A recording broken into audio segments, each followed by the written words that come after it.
Aloha everyone, my name is Marut Kawaja and I did my term lecture on Chapter 12 from the textbook entitled Nutrient Availability in Soils. This term lecture will talk about how nutrients move from the soil and into root surface through mechanisms such as mass flow and diffusion, which are affected by soil and plant factors. Other contributions to nutrient movement include root density within the soil profile, nutrient availability, and consequences for soil testing. Nutrient movement to root surface. The importance of the mobility of nutrients in soils in relation to availability to plants can be summarized in the concept of bioavailability of nutrients. The first component is interception. As roots grow through the soil, they move into spaces containing available nutrients, for example, adsorbed to clay surfaces. In general, only a small proportion of total nutrient requirements can be met by root intercept. The second component is mass flow of water and dissolved nutrients to the root surface, which is driven by transpiration. This depends on nutrient concentration in the soil and the amount of water transpired through the shoots. The third component is diffusion, which can be calculated using diffusion coefficients. Example of calculations in Table 12.2 shows the importance of the three components for different nutrients. In this soil, nitrogen and magnesium are supplied mainly by mass flow. On the other hand, supply of potassium and phosphorus depends mainly on diffusion. Question: what can you conclude about magnesium in this table? Mass flow is the convective transport of nutrients from the surrounding soil to the root surface.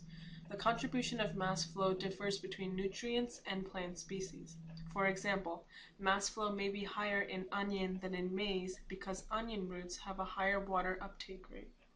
From Table 12.6, it can be concluded that when there is a sufficient supply of nutrient in the soil, that nutrient will be absorbed via mass flow. However, if that nutrient is depleted, absorption occurs via diffusion instead. Mass flow also varies with plant age and time of day because both influence transpiration and water uptake. Mass flow and diffusion to the root surface usually occur simultaneously. Therefore, it is not possible to strictly separate these processes. Diffusion is the main mechanism for the movement of phosphorus and potassium. The driving force for diffusion is a concentration gradient. In soil-grown plants, a concentration gradient between the soil and the root surface is formed when the uptake rate of ions exceeds the supply by mass flow.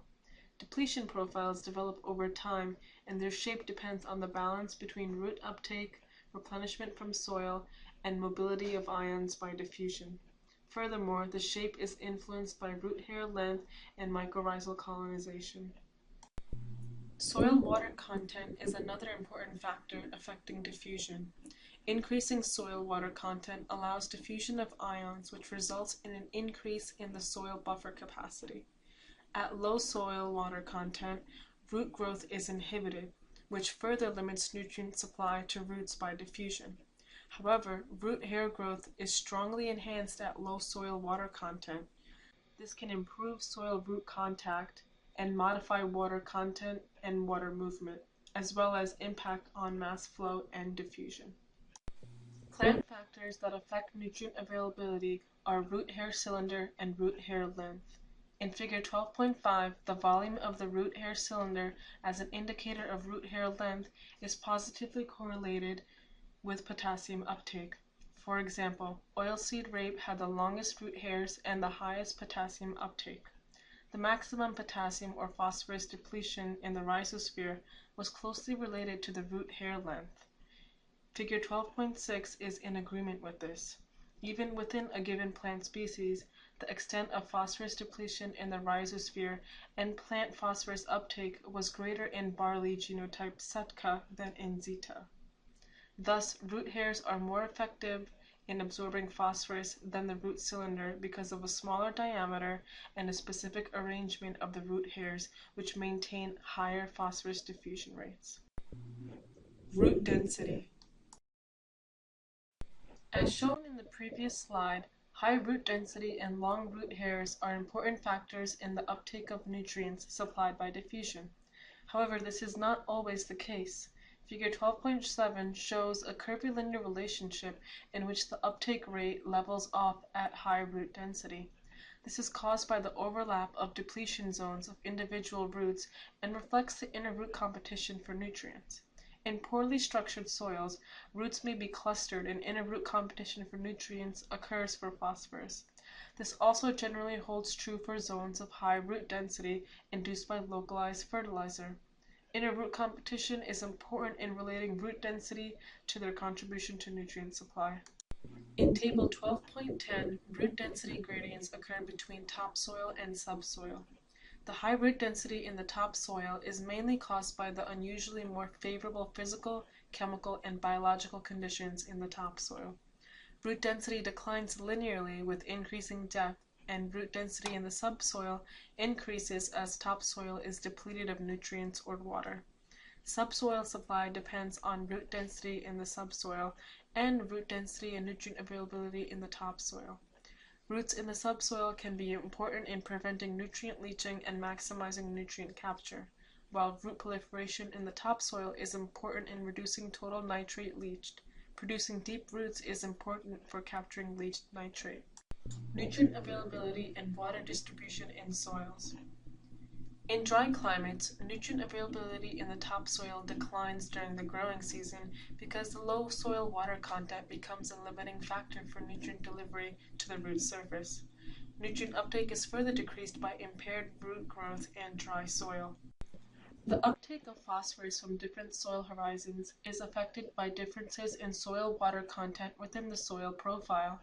With low rainfall and high phosphorus concentration available in the topsoil, between 30 and 40% of the total phosphorus taken up by spring wheat came from the subsoil. Plants can compensate for reduced diffusion caused by low moisture content in the topsoil by releasing exudates to enhance phosphorus uptake. During the entire growing season for sugar beet, the supply of nitrate by mass flow was low compared with diffusion. A time course study demonstrated that supply by mass flow was restricted to the early growing period and to the topsoil, which had high nitrate concentration. Upon depletion of nitrate in the topsoil and root proliferation into the subsoil, nitrate was supplied exclusively by diffusion. So the average contribution of mass flow and diffusion to total nitrate supply may be misleading. The simulation models for predicting nutrient uptake have to take into account soil non-uniformity, water and nutrient dynamics, root plasticity, and differences among plant species.